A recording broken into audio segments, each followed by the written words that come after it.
Good morning. We thank you once again for joining us at the What Works for HBCUs. And this time to learn for those HBCUs in opportunity zones how to access capital. And we're so thankful once again for those who've been with us since the launch in October. And I'll just advise early that your notepad should be right by your side with your pen, needing to take many frequent notes. Write your questions down, and we thank you so much for the 2 hours you'll spend with us, and we will be engaging with you at our chat. It is my pleasure right now to turn over this portion of our What Works for HBCUs and Opportunity Zones to Access Capital to Dr. Andrew Hugini, Jr., President of Alabama A&M. Dr. Hugini, thank you so much, and we are looking forward to your participation. Well, good morning. It is certainly my distinct and pleasure as president of Alabama A&M University to bring you greetings on the occasion of this webinar on HBCUs and, of course, opportunity zones. For well over a century, our institutions, HBCUs, have been cornerstones in this important development of the communities in which we are located and in the communities throughout the world where our graduates are found. These institutions have served as the sources for key information sorely needed by all aspects of largely African-American neighborhoods and farms. They provided the latest information on health, agriculture, regional and rural affairs, as well as the affairs of the state of African Americans. Additionally, HBCUs are the base from which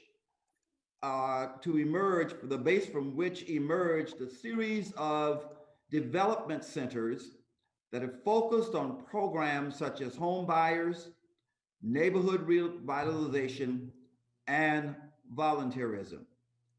Our own students and faculty and staff are the key inspiration and driving force behind the numerous cultural outreach programs and the free and steady information that made and continue to make lives more enjoyable and sustainable. In another monumental phase of outreach, HBCUs are being recognized for their influence and their long-standing potential to impact their communities in ways that will, of course, affect them positively in the future. The term opportunity zone is often used to refer to areas of a city that are considered economically depressed and where new investments would yield certain advantages for investors willing to take that chance.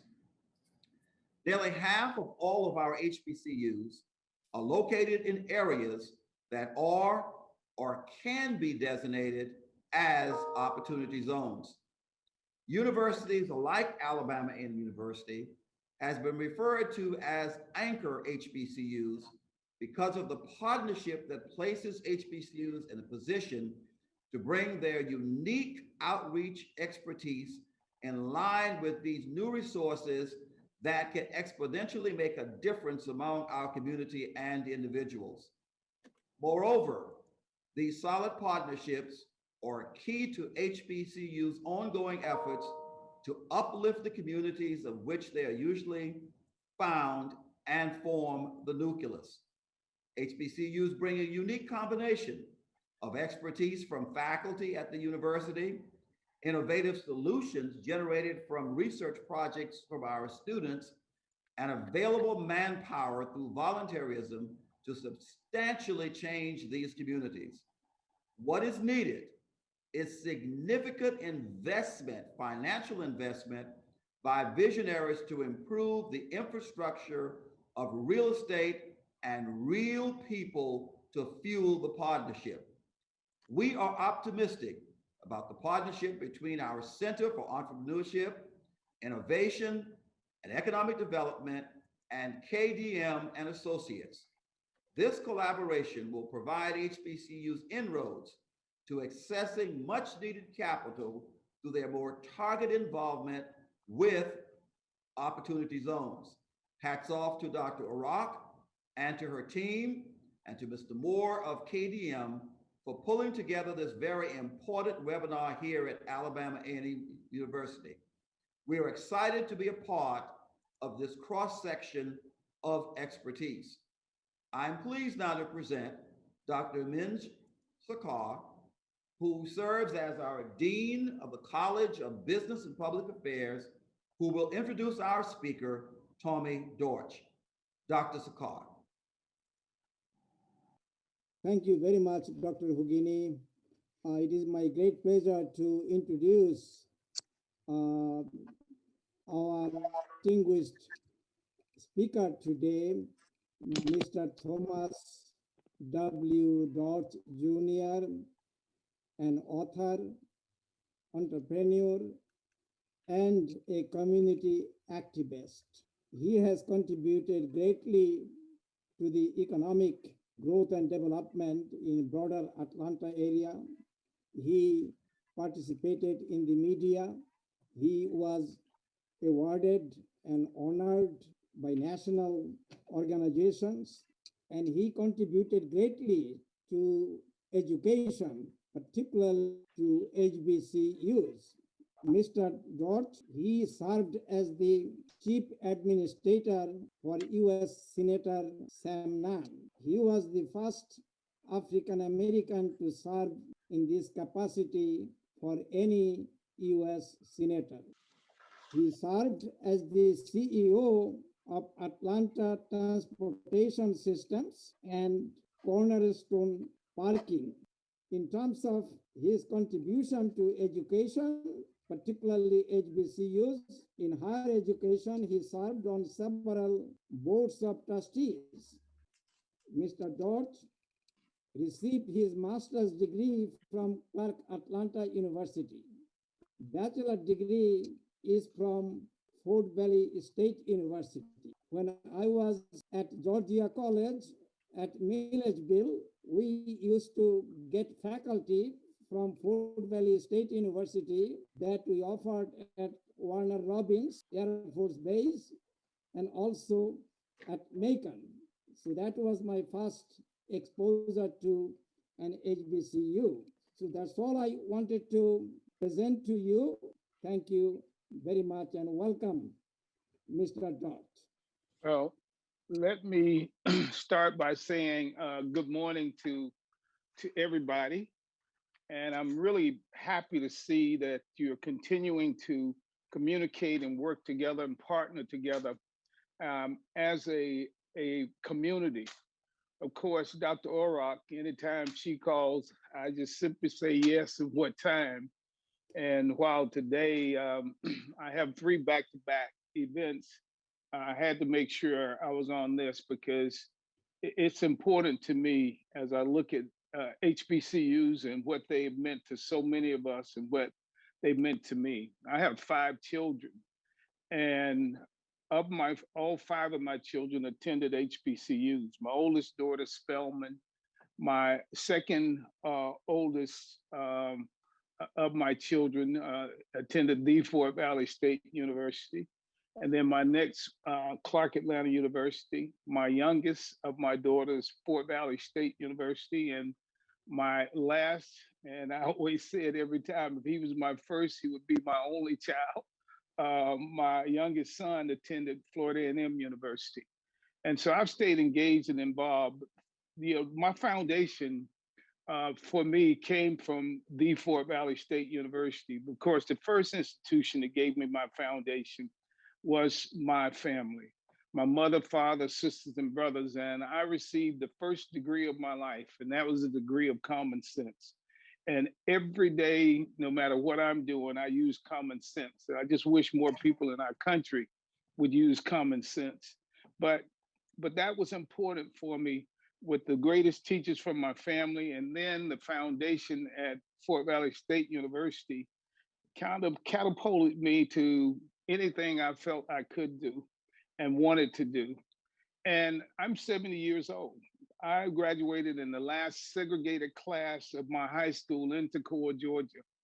But growing up there with those challenges, I must say I had a phenomenal village because the people in my community in little old Toccoa, Georgia, taught me and my colleagues in high school that we weren't the ones who were ill. It was the people who were around us who did not accept people of color.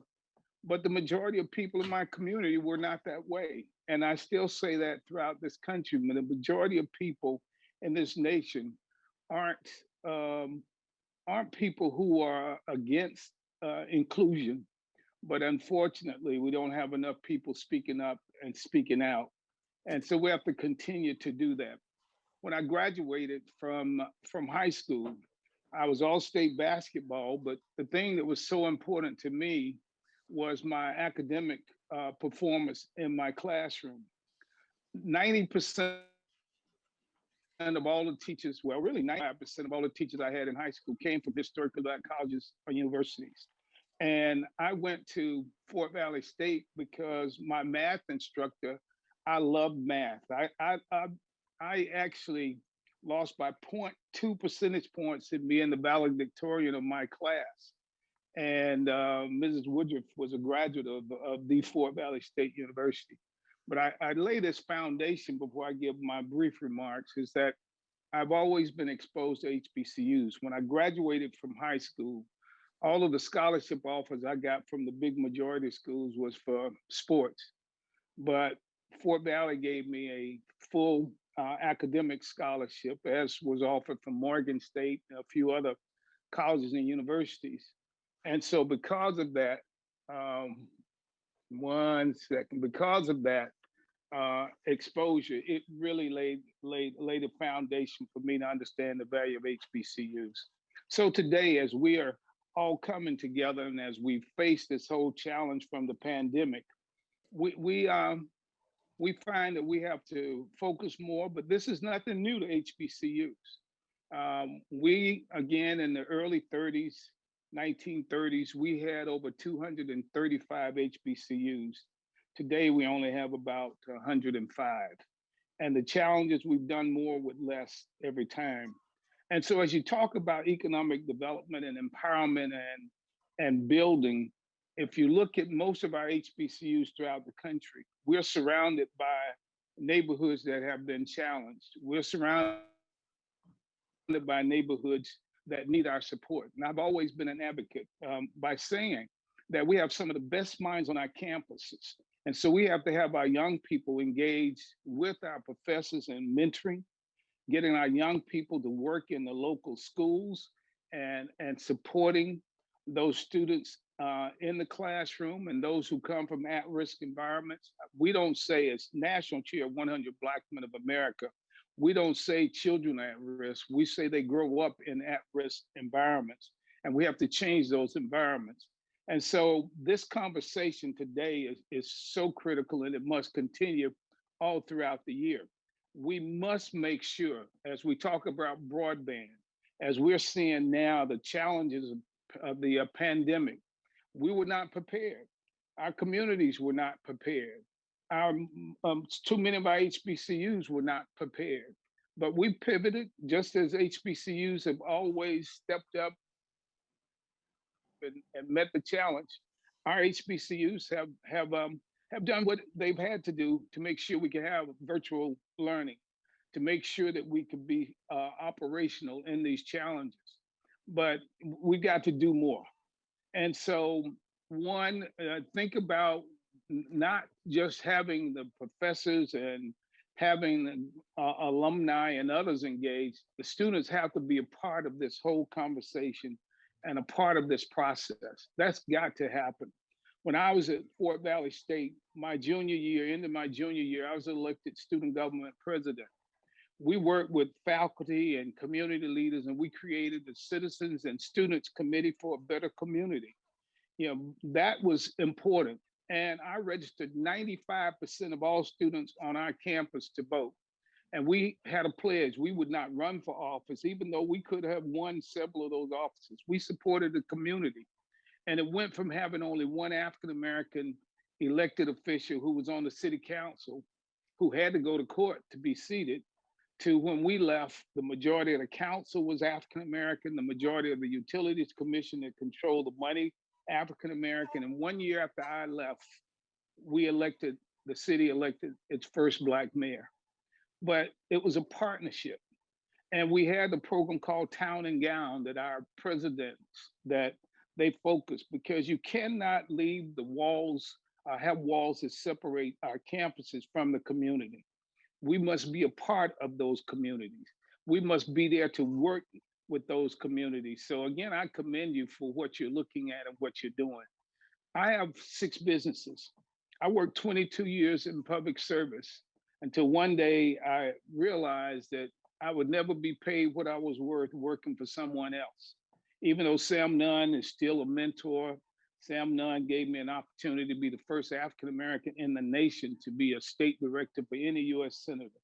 But for me, my father was an entrepreneur, and I finally found my calling. Today, with my 6 businesses in multiple states with over 400 employees who work for me, it's been a blessing that I have not laid off one employee during these times of challenge of COVID-19, because my employees were loyal to me and I had to be loyal to them, because I would not be successful without them and without the kind of networking and neighborhood and partnerships that we have. So again, as you continue the dialogue today, let's make sure that dialogue includes involvement of the community. It's like going to a doctor. If you walk into a doctor's office and say, treat me, and the doctor can't treat you if the doctor doesn't know what your symptoms are or what you need. You can't improve and take care of the community without having a community in dialogue with you to get their perspective about what they need and about what will help to make the communities better and stronger. So you can do that. And so please make sure that's done. The one thing that Dr. Orrock has done over the years, and I tell you, I value the partnership with her. I value Alabama State University. I value, again, my partners at Alabama A&M University and at Tuskegee and all in Alabama, but the HBCUs throughout the country. I've worked with Dr. Regini and so many others. And my chapter, 100 Black Men of America, there in Huntsville, works with Alabama State, Alabama A&M University, because that partnership works. Use us. Work with the local community-based organizations. I mean, we're right now with the 100, and for those of you who are on different campuses, we have so many partnerships that we have internships for students on HBCU campuses. And we want to make sure that every campus, again, is sending us some of the best and the brightest you have, because we can get them into these corporations and a pathway for them to have, again, future careers, but more importantly, they can help make sure that they're giving back. Those corporations and foundations are giving back to our universities. So that's another thing that's so critical and important. I am blessed, as I bring my remarks to a close, I am blessed to serve on the boards of Clark Atlanta University, where I got my master's degree from Atlanta University before we merged. And we work closely together to make a difference. Many of you probably heard about the $50 million that we got for the new center that's going to be built in partnership with Apple and Georgia Power and the Southern Company. That's going to be a phenomenal center for ingenuity, a phenomenal center for leadership development and technology. And we're partners. The 100's one of the partners in that program.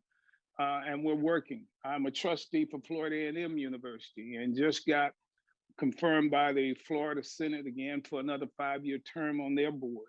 I served on the board of Talladega College and worked there when Talladega was having its challenges. And when we were able to really withstand those challenges, got it off of probation. It has been flourishing since then. So all of us have to work hand in hand. Alumni have to be involved. And I am on their case every day because we don't give enough as alumni back to our own institutions. And I've said to them, as I say to those listening, we can't expect others to do for us the things we can and must do for ourselves. I also challenge all of those on HBCU campuses to understand that when there are procurement opportunities, you've got to include the African American community and communities of color.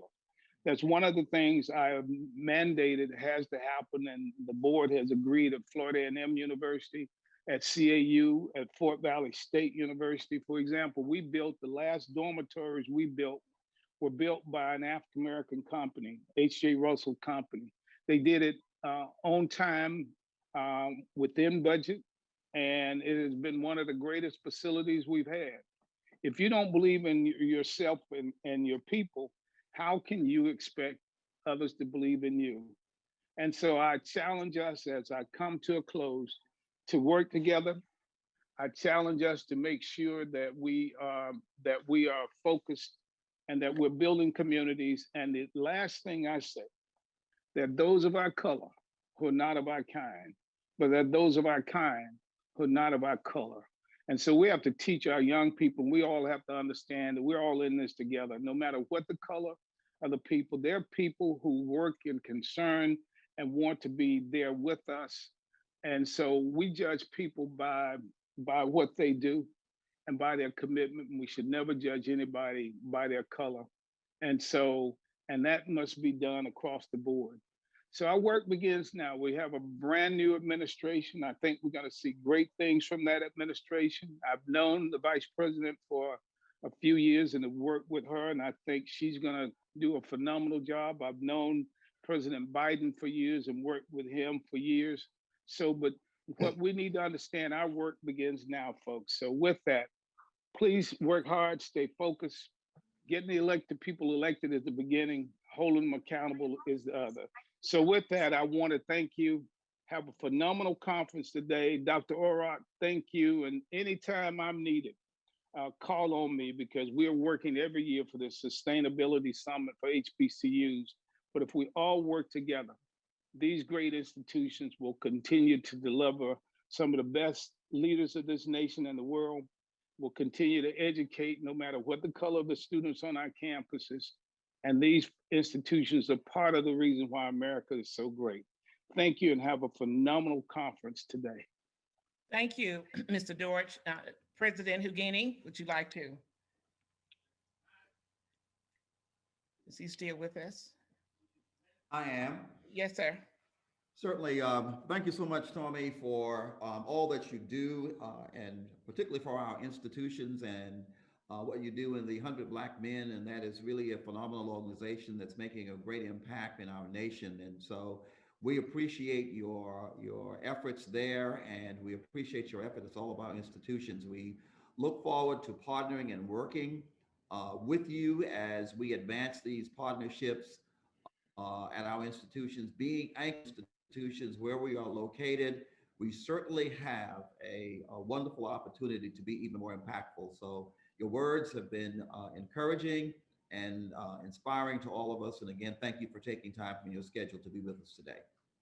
Thank you, and continue to do the great job you've done for years. I followed you from South Carolina State to here, and you are phenomenal. And proud to also be your fraternity brother. Thank you very much. Likewise, brother. Okay. All right, everybody, stay safe. Peace out. Ladies and gentlemen, you have heard from a living legend, an icon, and an undisputable leader, both in community, education, public policy, entrepreneurship. That is the example and perfect epitome of why we're having these conversations. Conversation that we started in October of 2020, where we made a commitment that we would converse with the nation, engage industry, agriculture, energy, federal government, state, local, on behalf of and because of the history of our historically Black colleges and universities. My name is Keith Moore, president of KDM and Associates.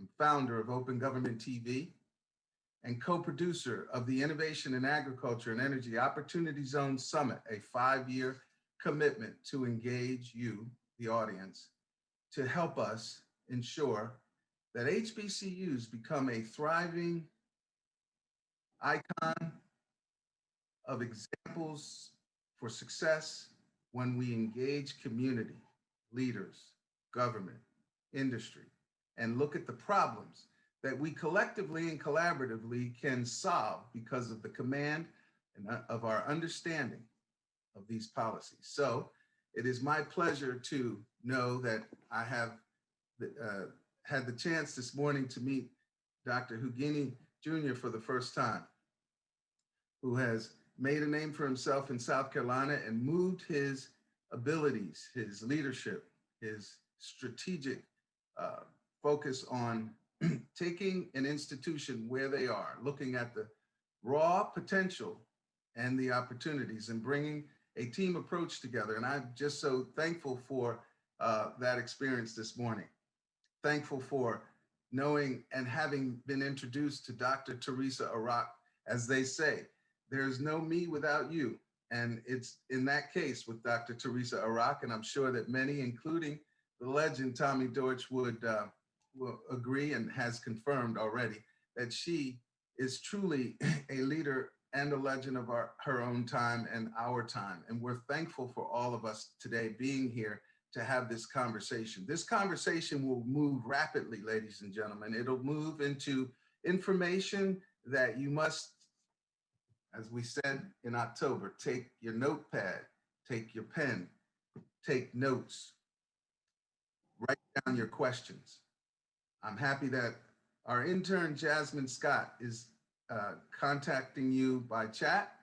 We want to open up that chat box because you will have questions. You do have comments.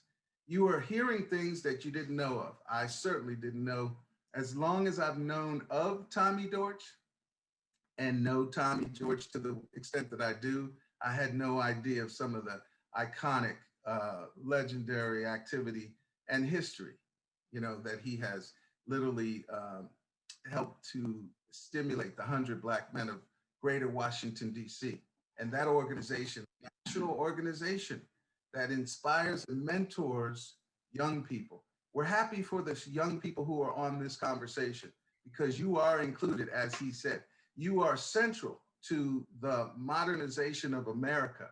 We don't want you to learn from legacy. We want you to be our future because of what you know, understand, and how you've been tapped to be engaged in this conversation.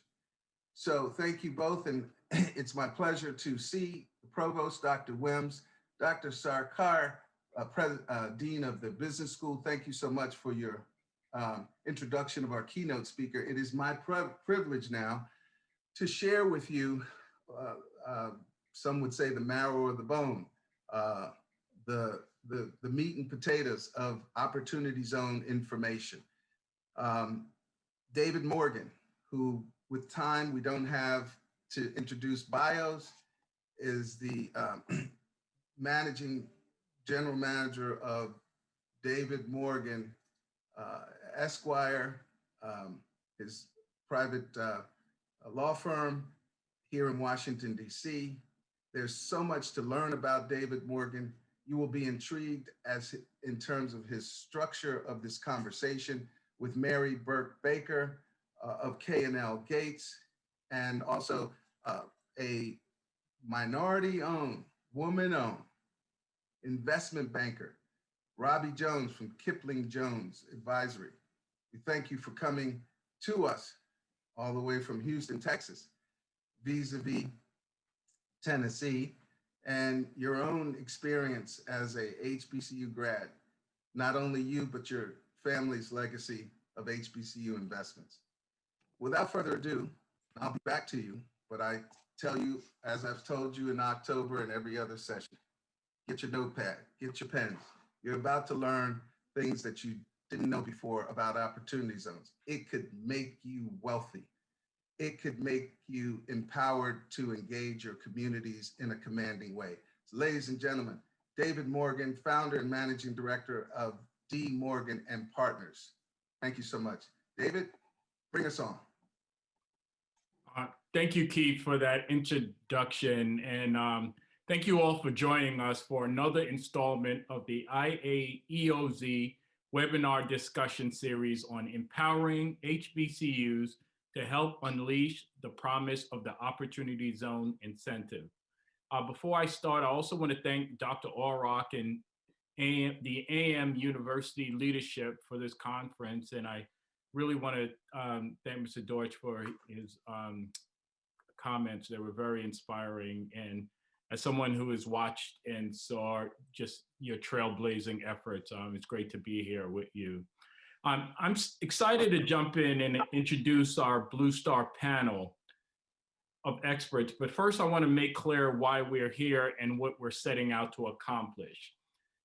As Keith highlighted, what works for tomorrow today is a call to action for cross-sector collaboration to bring the spirit and intent of the bipartisan Opportunity Zone incentive to fruition.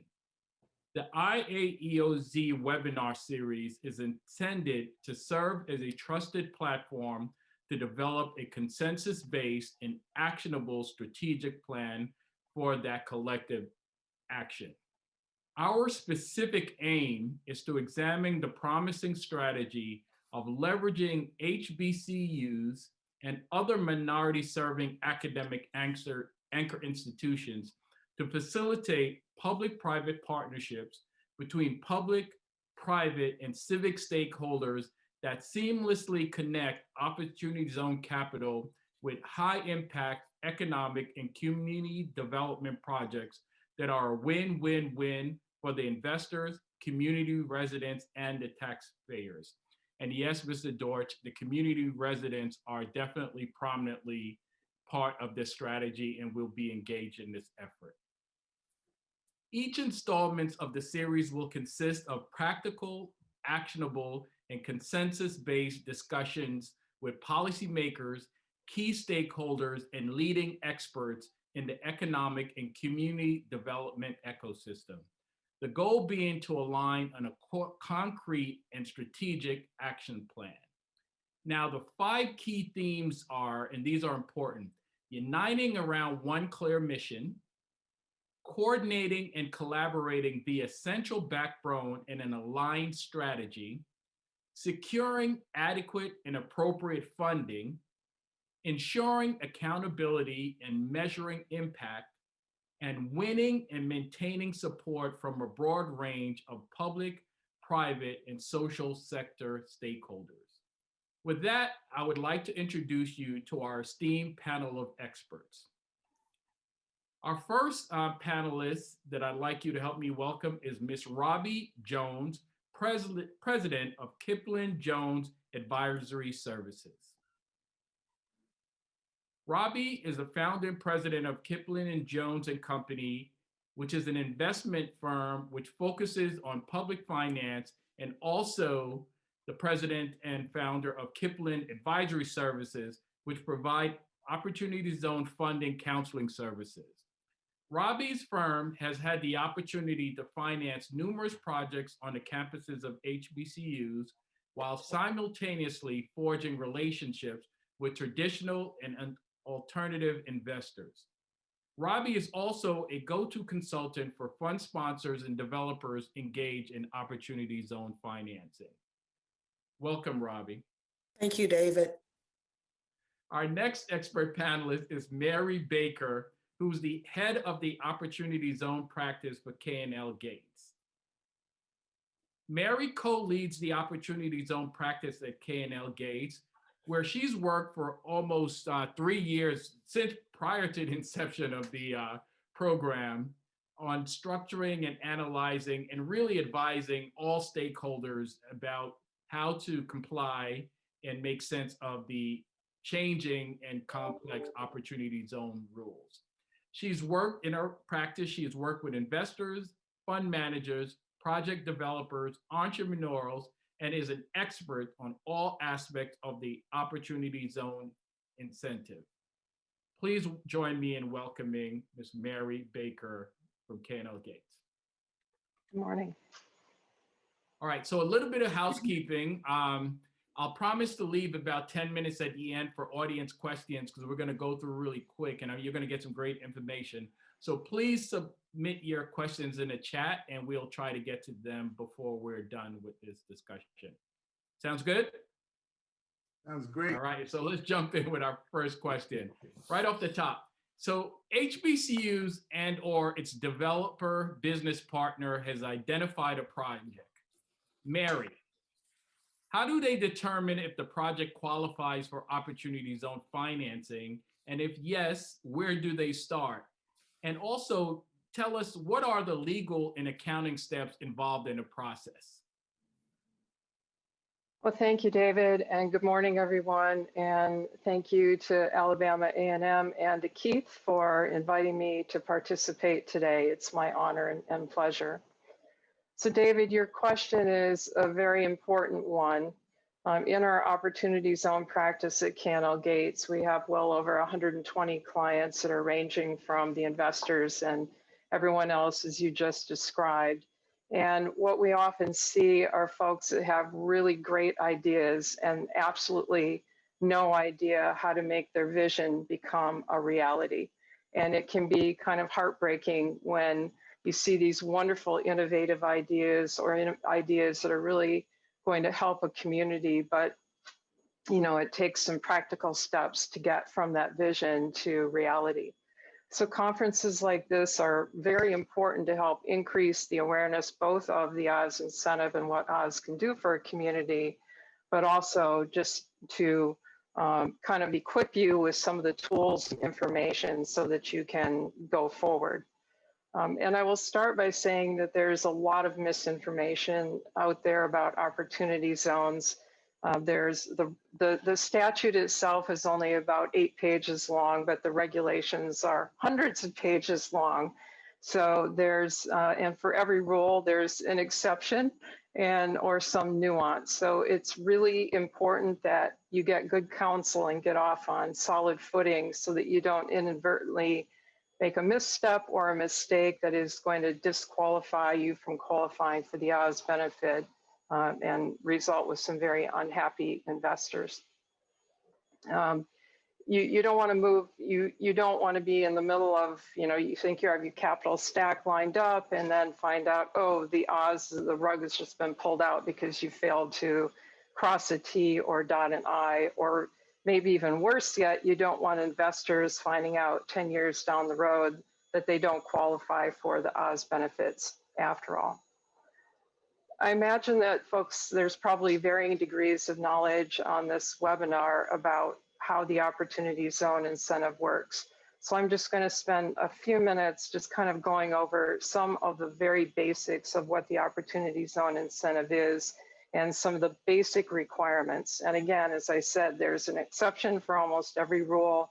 There are a lot of nuances, so it's really important as you're going down this road to make sure that you have really good and competent counsel that's keeping you on the right track.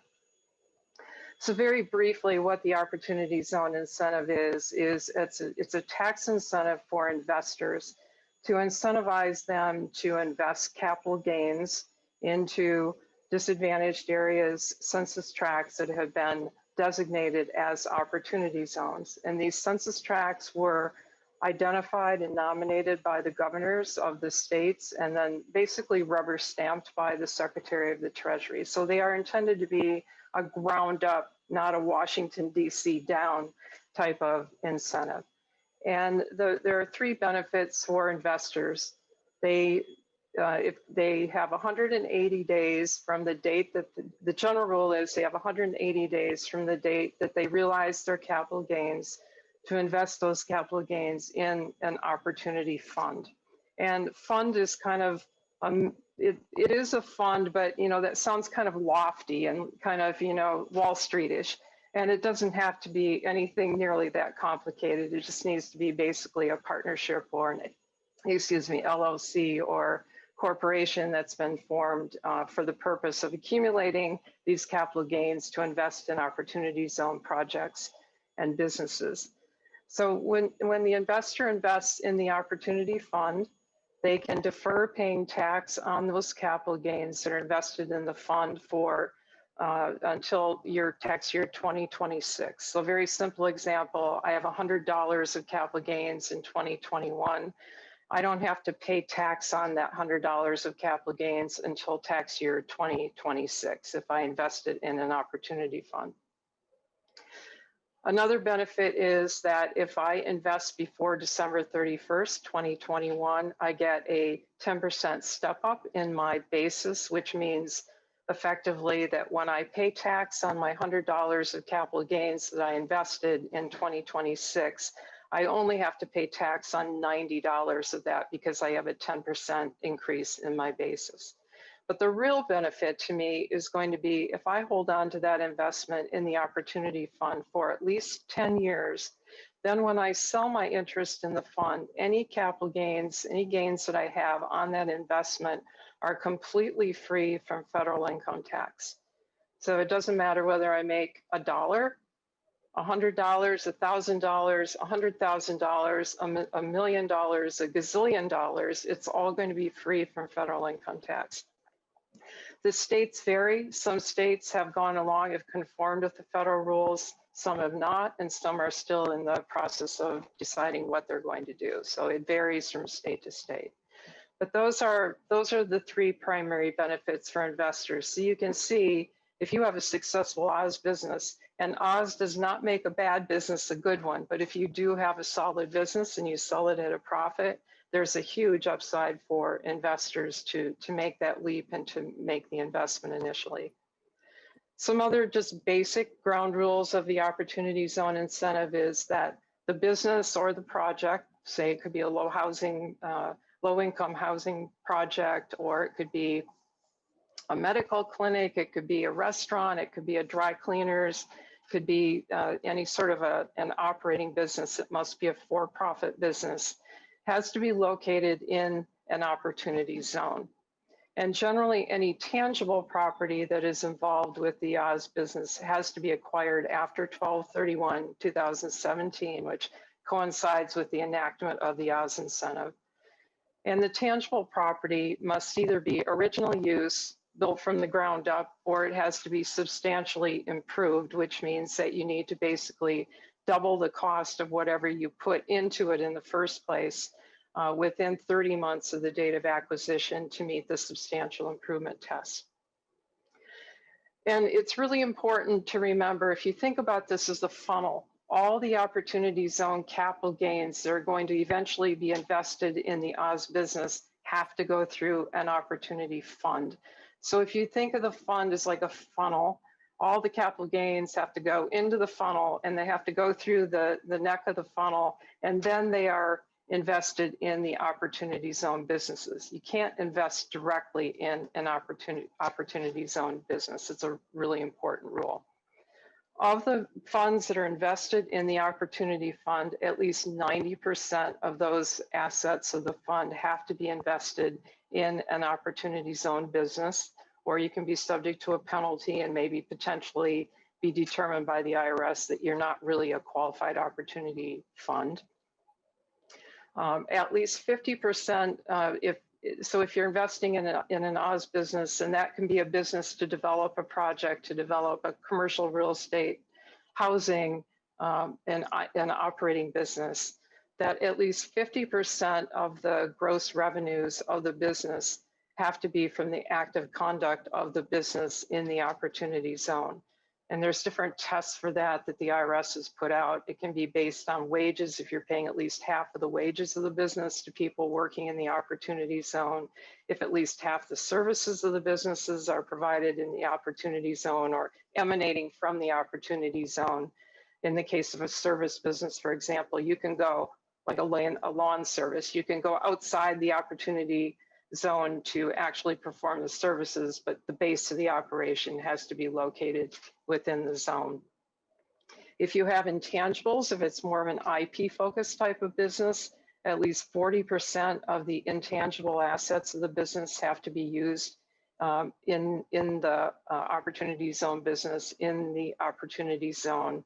And then there's limits on the amount of what are called non-qualified financial products or assets that can be held by the business. And that's like sitting on a bunch of cash. Congress intended for this to really put money out into the community and actively invest it. They don't want the fund to just be used as kind of a passive investment vehicle.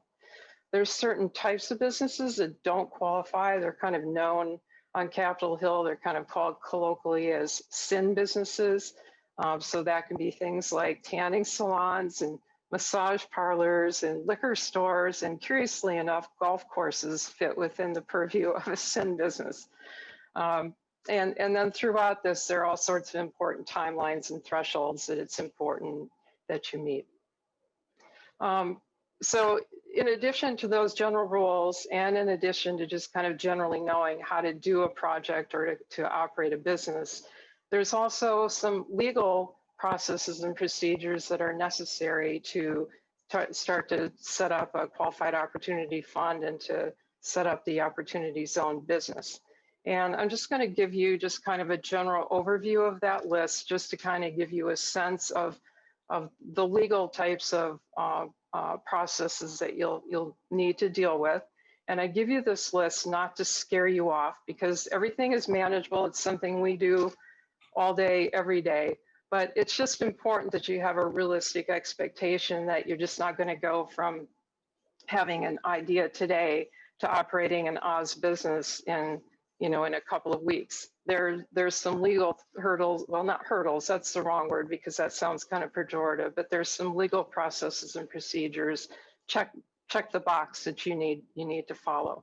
So just very briefly, I'll just kind of run down this list. So first, you need to legally form the opportunity fund, and you need to legally form the opportunity zone business. This can be a partnership, an LLC, a corporation, an S corporation, but it's, like if you're forming any sort of a business, you need to register the entity, you need to get your taxpayer identification number from the IRS, you need to establish bank accounts. There's nothing unique about setting up an opportunity fund business or the fund itself from that perspective. You need to think about who are going to be your investors. Are they going to be what are kind of known as friends and family or private investors? Or are you going to go outside that circle and go publicly to try to attract Oz dollars? Because that makes a difference in the other types of documents and boxes that you need to check. Some common things, again, that are not unique to forming opportunity zone businesses, but that you need to think about are developing a term sheet. What are going to be the terms of the business as it's operating?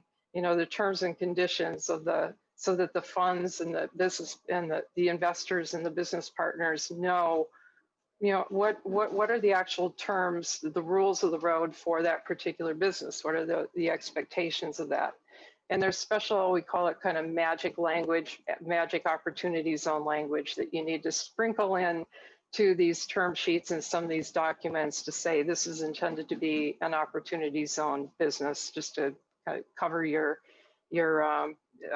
dot your T's or cross your T's and dot your I's for purposes of IRS reporting and if the IRS comes in to audit this.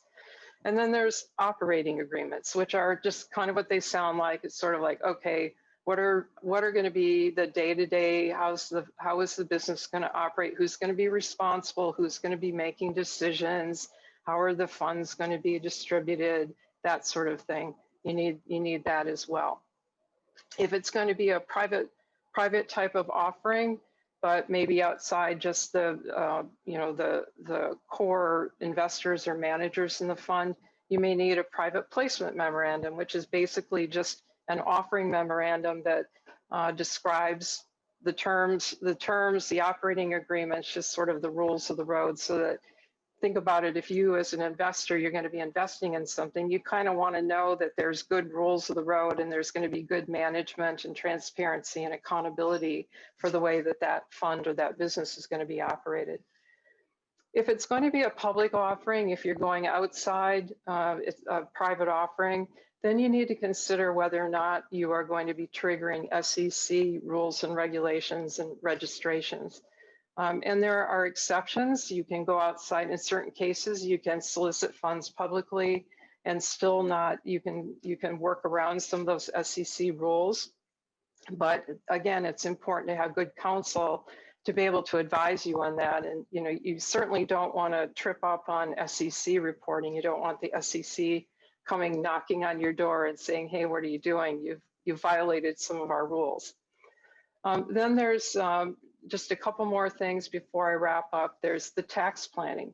There's the choice, deciding what choice of entity is going to work best for you. A partnership, a limited liability corporation, an S corporation, a C corporation. That can vary depending on what type of business you have, who your investors are, what their goals are.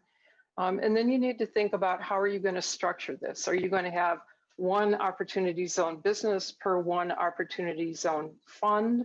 Or are you going to have multiple businesses under one fund? There's a number of ways that you can organize and slice and dice this. And then very importantly, because the real juice of the opportunity zone incentive for investors is selling after they've held at least 10 years, and they can hold it for much longer. They could hold it till 2047, but they need to hold it for at least 10 years. So you need an exit strategy. How are you going to divest? How is the fund going to divest of these assets, these businesses or these assets, these buildings that the fund owns? So you need to have an exit strategy from the beginning so that investors know how they're going to be able to get their money out and that they're going to be able to actually enjoy their Oz incentive. So that's, I've talked a lot, and like Keith said, you probably were busy writing a lot of things down, but hopefully that gives you a little bit better flavor of what you might need to be thinking about as you're thinking about engaging with the Oz incentive as part of your capital stack. And with that, I'm going to turn it over to Robbie if Robbie has anything additional to add. First, I would like to thank Dr. Hugini and his colleagues at Alabama A&M for inviting us to participate. I am actually, as Keith mentioned earlier, sitting in my mother's living room in Tuskegee, where I grew up. My parents taught here, my grandmother taught here. And it's great to be doing this, participating in this conference, literally from her living room, looking at Tuskegee Institute yearbooks from 1955, the year my mother and grandmother graduated from college. I'd also like to thank Keith. I think this series is wonderful and always appreciate the opportunity to participate. I don't have a lot to add to Mary's comments. She has been very thorough. I think her advice is spot on, and all of it, there was not an unimportant portion of it should be taken under advisement. I would also, last but not least, I do want to focus on one thing that she said, and that's that the project has to make sense from the beginning. There were some misconceptions early on because there was not a lot of guidance, as Mary mentioned, about what opportunity zones were and how opportunity zone funds worked. So I think that a lot of people felt that it was grant money, that it was something less than an investment. Investors and qualified opportunity funds are seeking a return. The project has to make sense.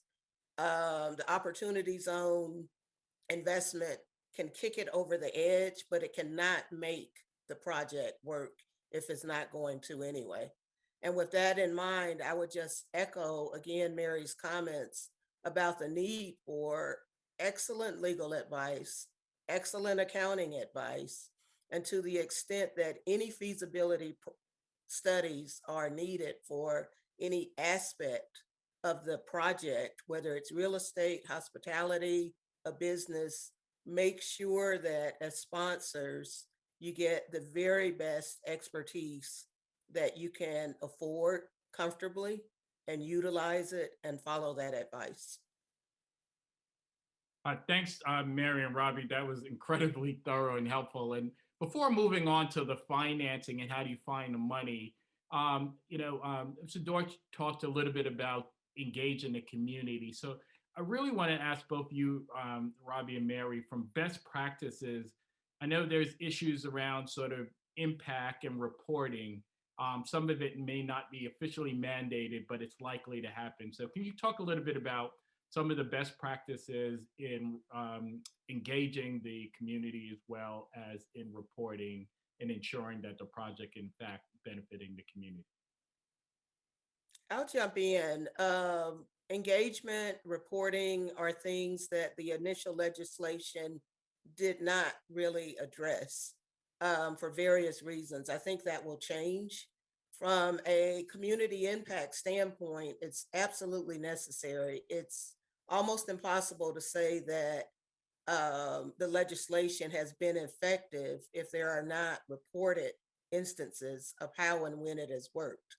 So I think as HBCUs, as most of the schools do anyway, it's important to engage with community organizations and also their local governments who on their own and separately may be tracking different measures. So for example, a school district may be tracking graduation rates from students that are located within opportunity zones. A municipality may be tracking an increase in property tax values resulting from an investment in opportunity zones. But even prior to that, a successful project really needs buy-in from everyone, not just involved in the formal project, but from everyone that it will touch.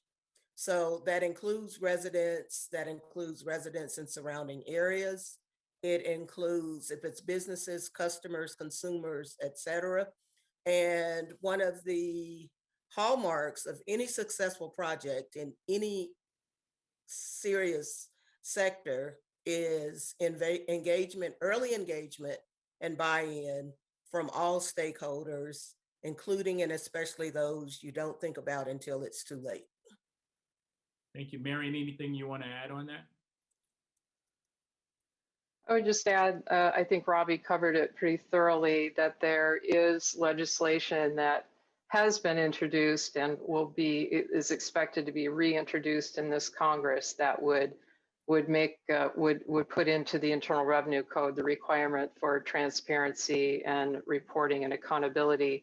It was actually included in the legislation, the original IAEOZ legislation that was originally introduced, but then, as does happen in Congress, things happen and things get put in and taken out for various reasons. And so those requirements were taken out in the final version that was actually enacted into law as part of the Tax Reform Bill of 2017. But I think we can reasonably expect that there's a reasonable chance that it will be added back into the code at some point this year. I know that at least there's going to be an effort to try to do so. Thanks, Mary. Now we have an active chat, so I promise I only have 2 more questions and I'll open up the floodgates. So we talked a lot about the legal and accounting steps to setting up a fund. Robbie, after that's completed, how would the HBCU or the developer or development partners go about getting the project funded? What are the steps involved in that process? The end of the story is all of the above. So opportunity zone funds are, as Mary indicated, very specific investment vehicles, but most projects do not successfully come to fruition from that one source. So in terms of attracting dollars into a fund, whether it is created by the university or whether the university sponsored project is the recipient of an investment by an outside fund, the key is to obviously define the project incredibly well, have as much supporting documentation, financial, marketing, anything that points to a successful project, and have that ready to go prior to soliciting any investment funds. There are a lot of dollars out there now seeking projects. I'm sure we've all heard the term social impact investing. It is a very real thing now. There are a lot of investors seeking these projects, but we have to remember a lot of them are used to looking at project information that's presented in a certain way. So as funds are presented with information, the standard normal business metrics apply. It's also important to have a coordinated approach to seeking financing.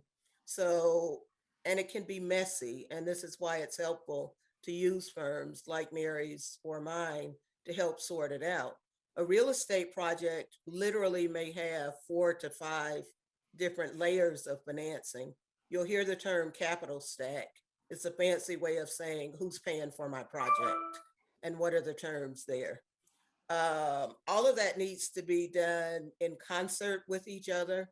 There are certain types of investments that have a lifetime of 15 years or 10 years, and they need to be layered properly and structured legally.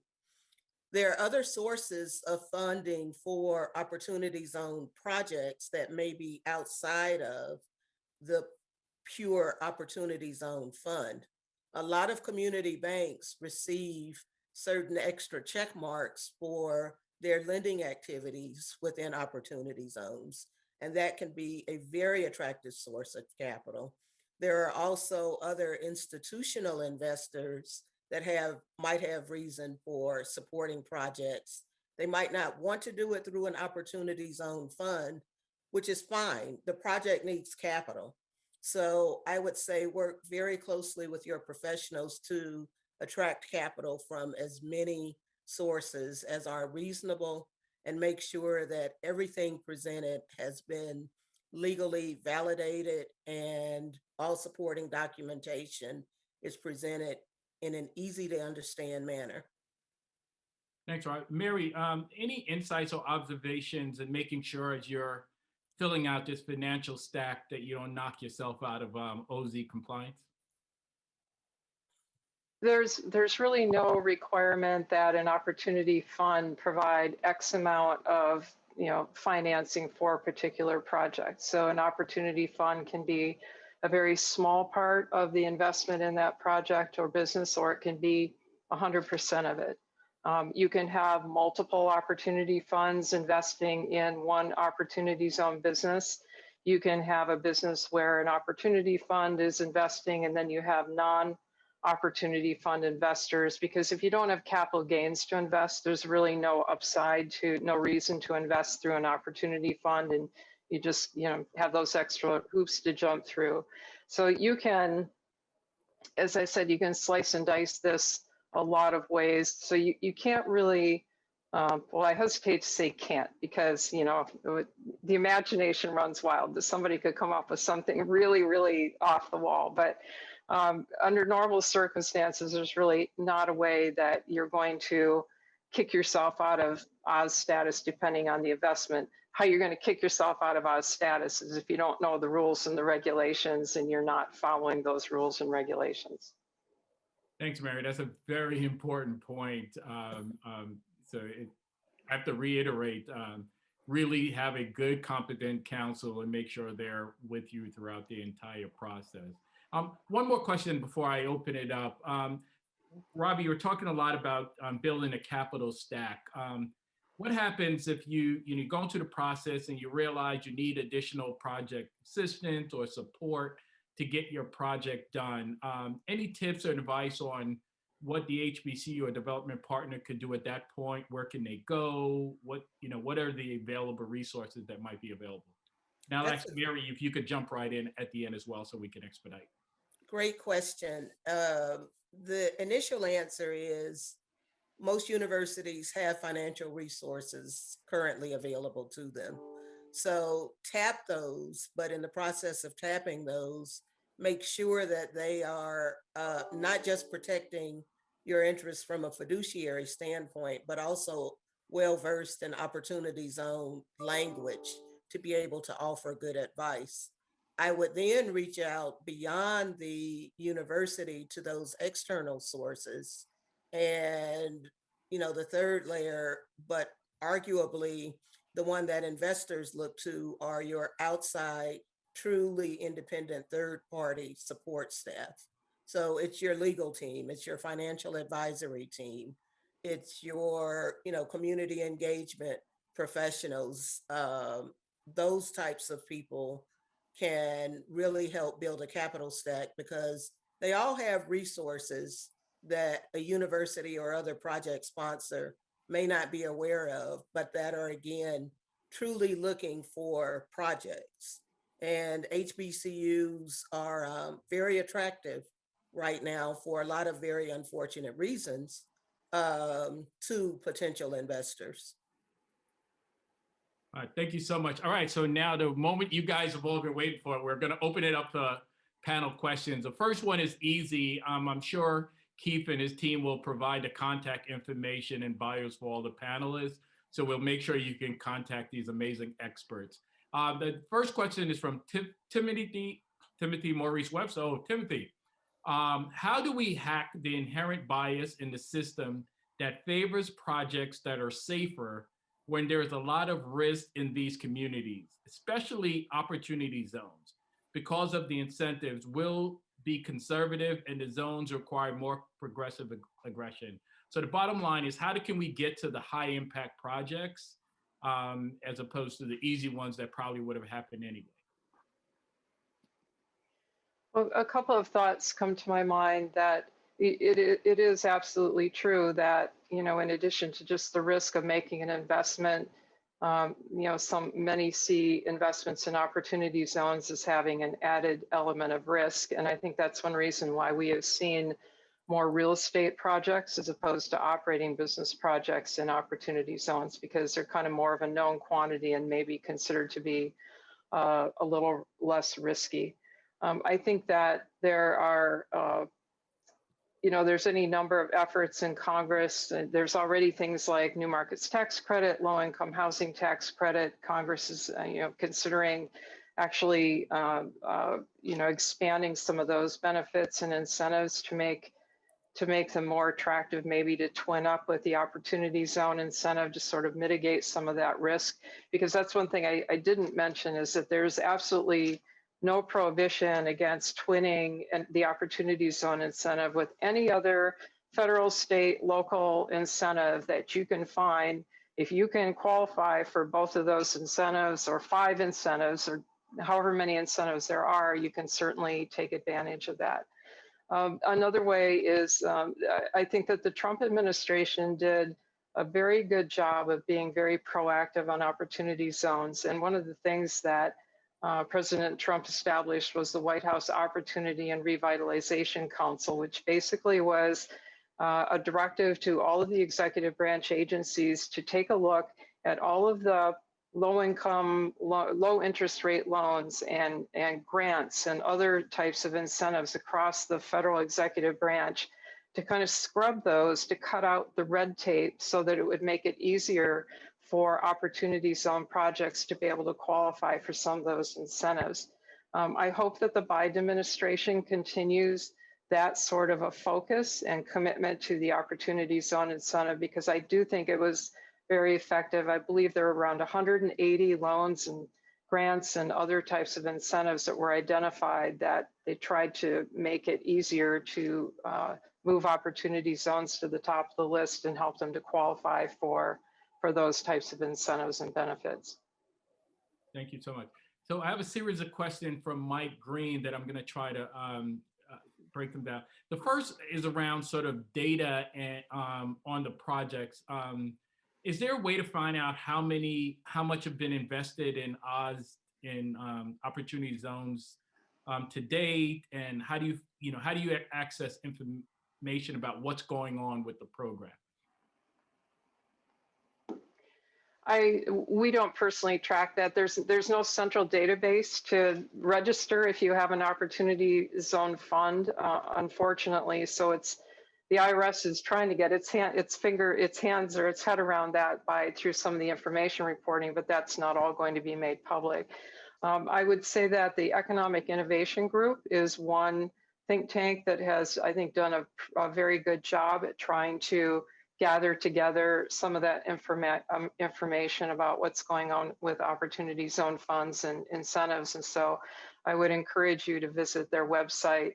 They also have webinars as well, but they have a lot of good data on their website that they spend a lot of time and resources gathering and putting together. I would just add that some cities and some states also track investment in opportunity zones. It's hard to parse and say how much of the investment was from an opportunity zone fund and what is other investment into the zone itself. But as Mary indicated, there's no, at present, central place for that. And I think because of my personal opinion, because of privacy concerns, anything that's readily public available will probably be consolidated data. Mhm. Very helpful. Quick question. Are there any limitations on the amount of funds that can target a particular opportunity zone? No. No, there's no statutory or regulatory limitation. It's intended to be a market-driven incentive. And so I think it would be more driven by the market and, you know, what the capacity is of the zone to be able to accommodate any particular project or business. Perfect. We are working on a project in Houston now that once the capital stack is complete, will have received investments from 3 different opportunity zone funds. Perfect. So this is more of a public service announcement because I saw a couple questions. If you have any opportunity zone projects and need assistance, please send an email to jscott@IAEOZsummit.com and kmore@opengovernmenttv.com with a brief description of your project. All right.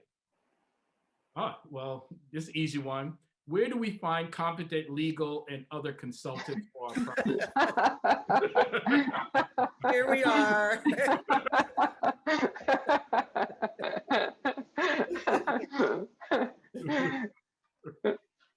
I might suggest his law firm, K&L Gates. And I think Kipling Jones Advisory Services is very well versed in this. I will echo in a second. This is a question.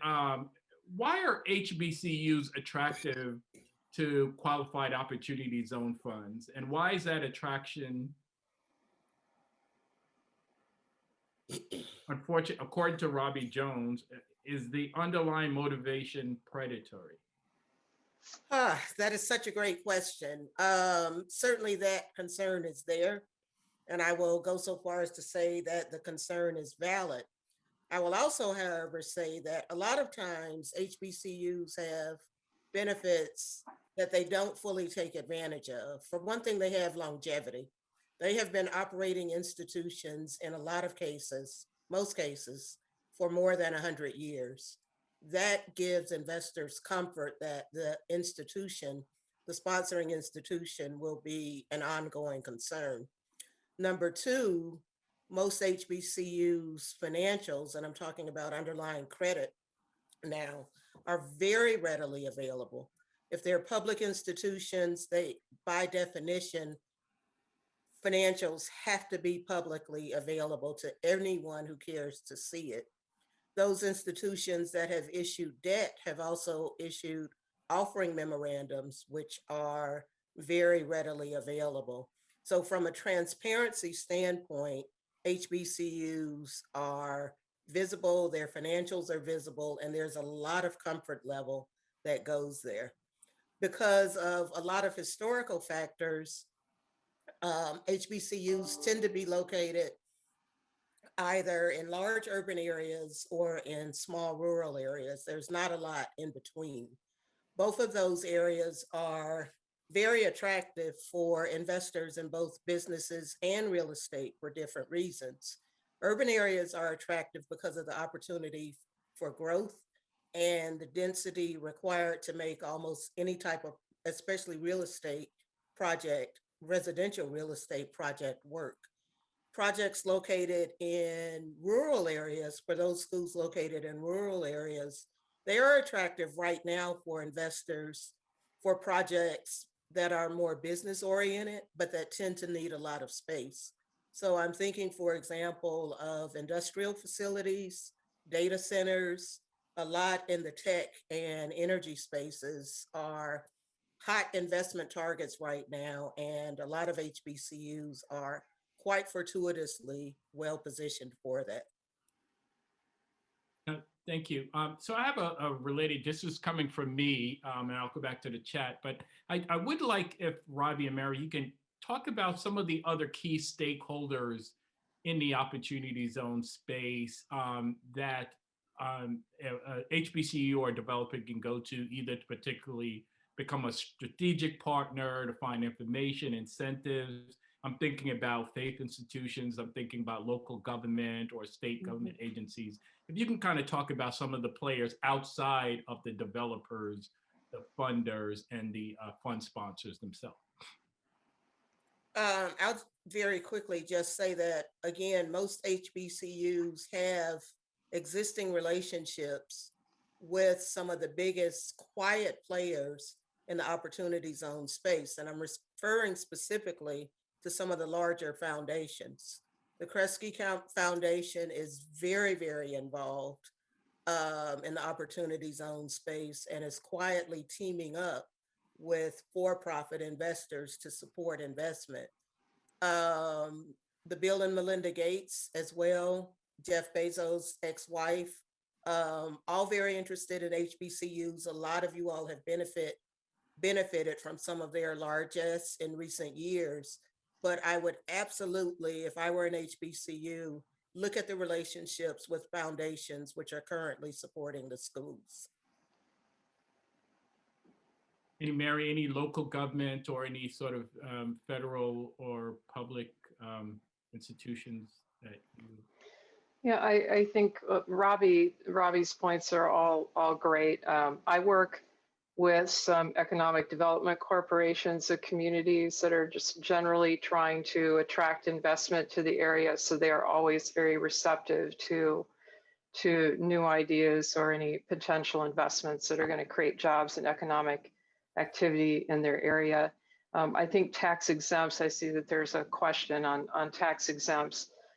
Tax exempts, they don't pay taxes, so there's really not a lot of incentive for them to invest directly in an opportunity zone project. But just generally, that sector, they may have specific types of projects that they would like to see take off in a community. So they are, they may be the source of some other synergies with HBCUs to partner up and to try to, they have relationships just like HBCUs have relationships to be able to attract other potential investors. All right. Well, we only have about a minute left, and I apologize that we weren't able to get through more questions. But if in 30 seconds, if each of you could just sort of give some closing comments, and thank you so much for these amazing discussion so far. I know Mary or Robbie, you want to start? Just 30 seconds of closing comments. Robbie, do you want to go ahead? No, go ahead. Well, I will just say that generally, hopefully you can tell from my remarks that I have a lot of enthusiasm for the opportunity zone incentive.